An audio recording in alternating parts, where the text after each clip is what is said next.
اعوذ باللہ من الشیطان الرجیم، بسم اللہ الرحمن الرحیم۔ سورہ نساء کی جو ہے آیت نمبر 42۔ کل ہم لوگوں نے گواہی کے بارے میں پڑھا تھا کہ اللہ کے رسول صلی اللہ علیہ وسلم قیامت کے دن امت کی طرف سے گواہی دیں گے، اور جو لوگ نیک راستے پہ چلے ہوں گے ان کی تو ٹھیک ہے، جو لوگ نہیں راستے پہ چلے ہوں گے ان کے خلاف گواہی ہوگی۔ اب اس کے آگے کی آیت ہے یومئذ یود الذین کفروا وعصوا الرسول لو تسوی بہم الارض۔ اس دن تمنا کریں گے وہ لوگ جنہوں نے کفر کیا تھا اور رسول کی نافرمانی کی تھی، کاش ان کے سمیت زمین برابر کر دی جائے، یعنی کسی طرح زمین پھٹ جائے اور اس میں دفن ہو جائے، ہمیں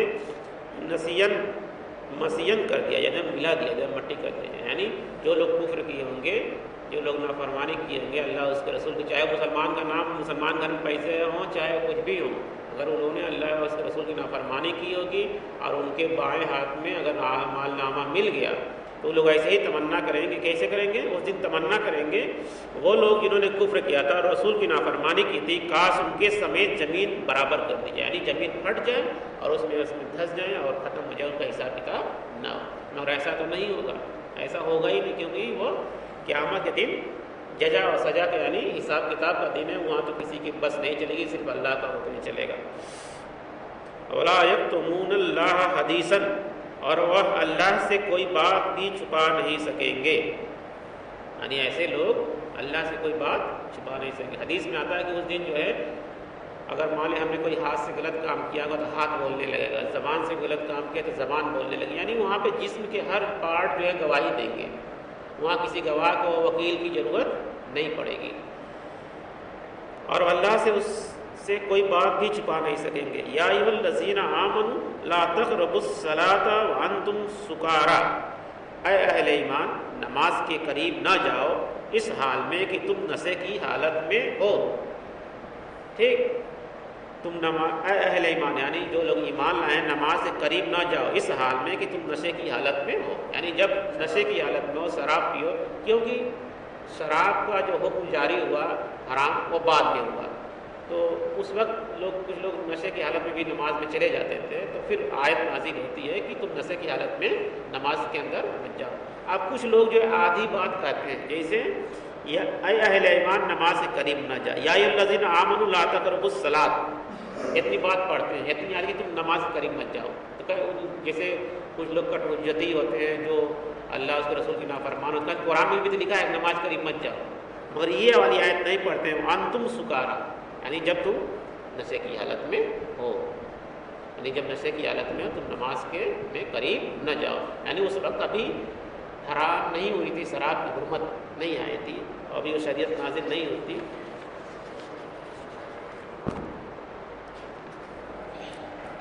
حتی تعلموا ما تقولون، یہاں تک کہ تمہیں معلوم ہو جو کچھ تم کر رہے ہو، یعنی سورہ بقرہ کی آیت 219 میں شراب اور جوئے کے بارے میں محض اظہار ناراضگی فرمایا گیا تھا کہ ان کا گناہ کے پہلو نفع کے پہلو سے بڑا ہے۔ اب اگلے قدم کے طور پر شراب کے اندر جو خباثت اور صناعت اور برائی کا پہلو ہے اسے ایک مرتبہ اور اجاگر کیا گیا ہے کہ نشے کی حالت میں نماز سے قریب نہ جاؤ جب تک نشہ اتر نہ جائے اور تمہیں معلوم ہو کہ تم کیا کر رہے ہو، اس وقت نماز نہ پڑھا کرو، چونکہ شراب کی حرمت کا حکم ابھی نہیں آیا تھا۔ بات آ گئی، وہی بات ہم نے بتایا آپ کو۔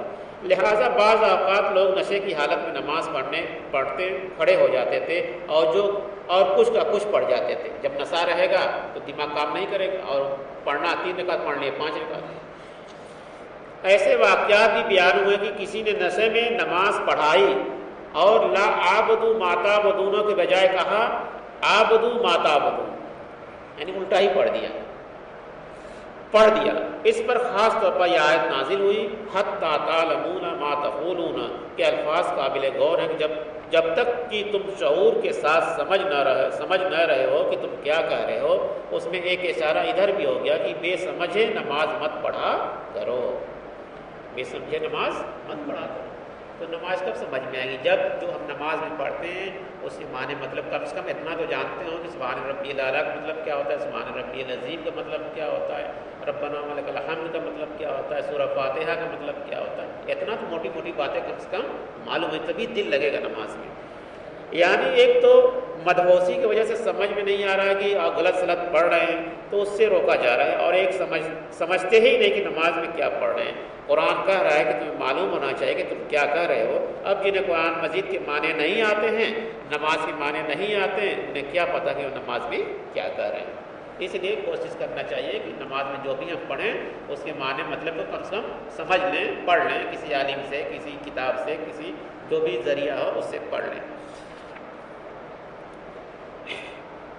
ولا اسی لیے کہا گیا نماز جو ہے مجنون جو پاگل ہوتے ہیں، جن کا دماغ کام نہیں کرتا ہے، ان کے اوپر نماز ان کی معاف ہے۔ کیا ہے؟ ان کی نماز معاف ہے۔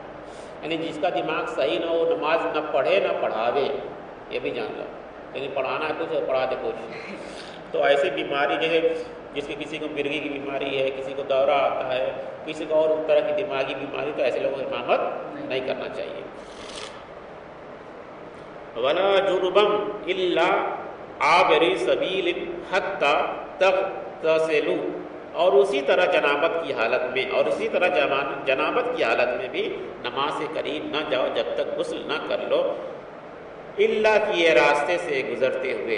اگر تم نے اپنی بیویوں سے مباشرت کی ہو، احتلام وغیرہ کی شکل ہو گئی ہو، تب بھی تم نماز کے قریب مت جاؤ جب تک کہ غسل نہ کر لو۔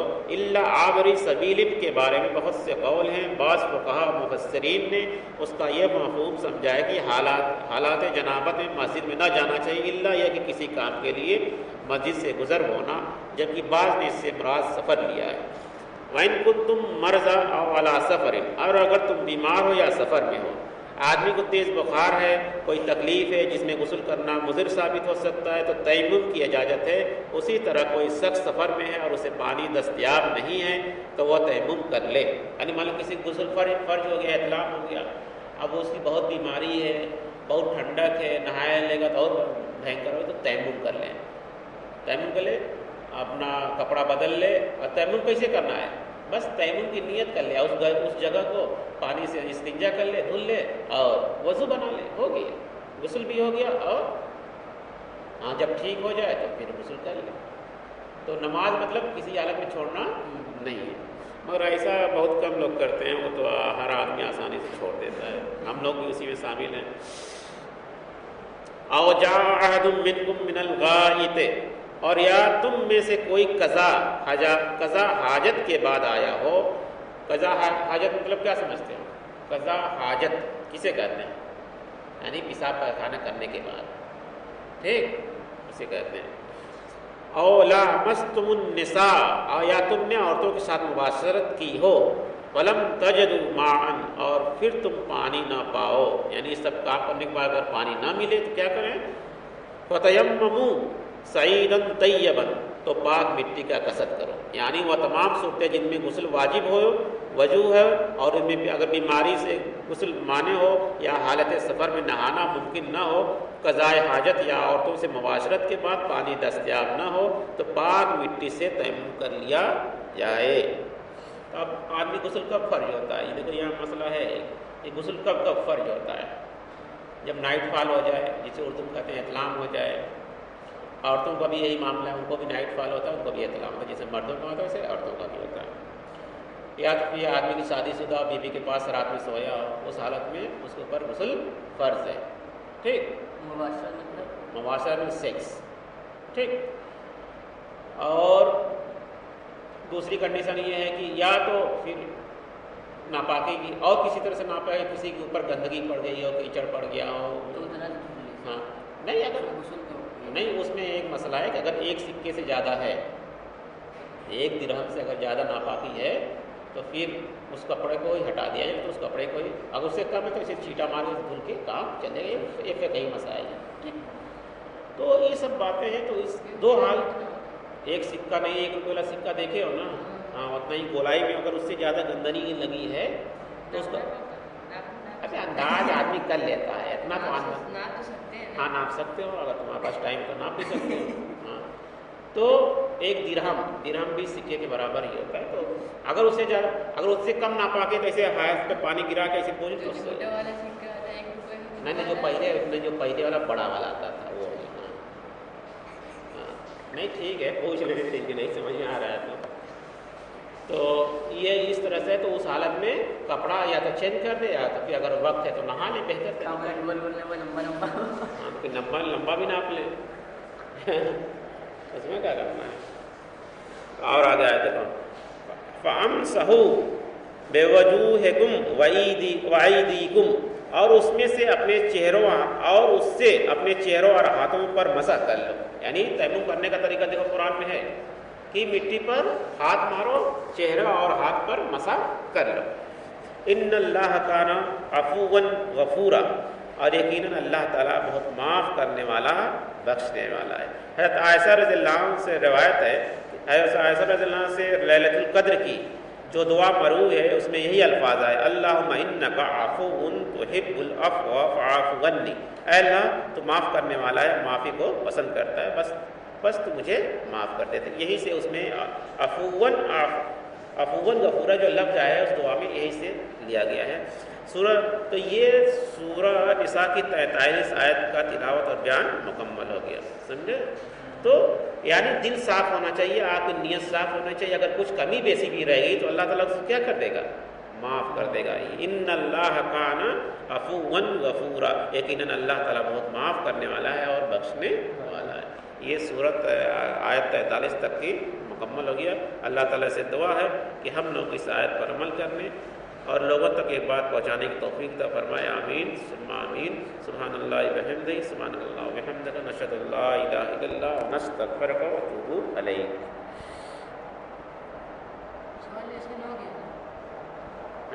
سوال